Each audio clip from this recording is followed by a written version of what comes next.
O'zing kimsan bil. Kimsan? Bir harom suvdan bo'lgan hech narsaga arzimaydigan jonzotsan. Seni yaratgan Alloh,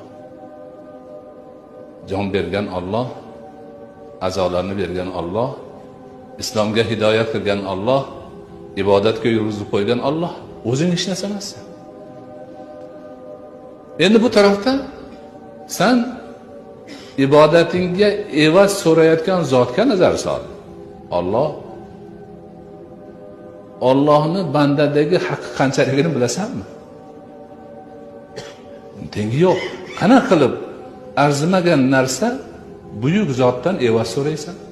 O'zingni bandaligingni qilib turib, vazifangni bajarib turib, yana mukofot so'raysan? Yo'q. Demak, amal u beriladi. Bo'ladi, ixlos qilsang bo'ladi. Talab qilsang, da'vo qilsang.